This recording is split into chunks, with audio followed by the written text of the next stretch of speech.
Well, hello. Since the start of video games there have been secrets, easter eggs and much more. Garry's Mod is no different, it maybe has more secrets and easter eggs than any other game out there, with secrets either left by the creators themselves or other map creators. Some of them are well known, while others not so much, or some that were never discovered. So join me as we dive in Garry's Mod secrets and easter eggs. So let's begin.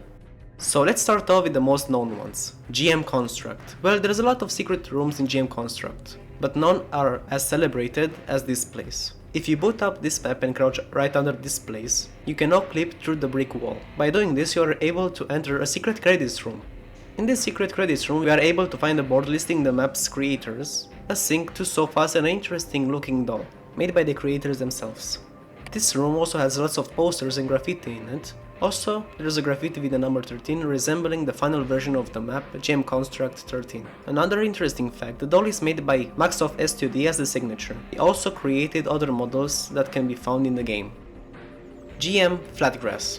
One of my favorite maps because of the open space, which allows for massive NPC wars, which I was addicted to as a little kid. Even a map as simple as Flatgrass has bits of interesting things to see. If you now clip through this wall, you can find yet another doll, like in GM Construct. This time it's impossible to remove and even to delete. You cannot move it even with the physics gun. Another cool thing to see, if you look exactly into this direction and zoom, you can see the shadowy silhouette of GM Construct, hinting that the maps are very close to each other, which I find extremely cool, a very cool touch in my opinion.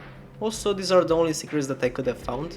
I didn't find any more secrets. So let's move on to GM Big City. Here we are to one or the most popular map in Garry's Mod's history, known for its large space and cool buildings, and also its secrets. If you follow this route and enter this building, it leads you to a metal door with blood under it, and next to it written with graffiti the word Big. When you press E on this door, you can hear Father Gregory laughing with a slowed effect, followed by some weird sounds.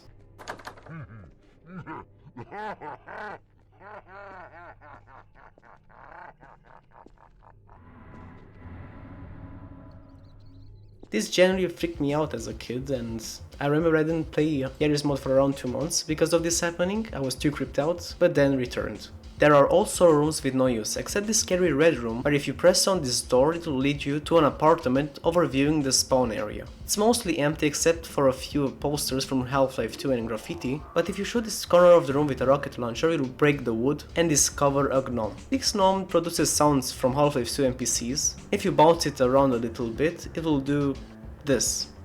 That's it. I'm pissed.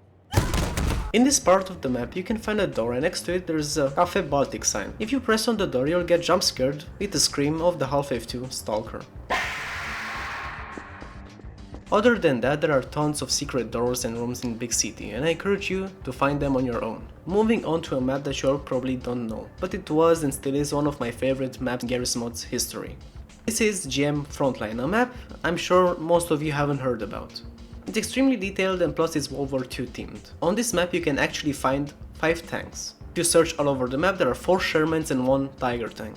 One of the Shermans can be found near the untouched town, one into the destroyed town, another one into the destroyed town but onto the bridge, and another one close to the destroyed town. The Tiger tank can be found across from the Sherman tank, indicating that they were in a fight. Sadly none of them won, given the fact that the Sherman looks completely destroyed and the Tiger tank has burnt bodies on top of it. Another interesting fact is that here in the river you can find the sunken carrier boat that was used in the Battle of Normandy to deliver Allied troops. And as a closing secret, if you now clip into this house you'll find it completely covered in little photos. One of the creators, at least I think so, an underwritten obsolete. A little strange find. I was a bit surprised when I find it. I don't know exactly what it means, but I think it's just the creator. And finally, here we are at the end. Thank you for watching this video. I've been cooking up this video for a little while. I hope you all enjoyed it. And well, bye!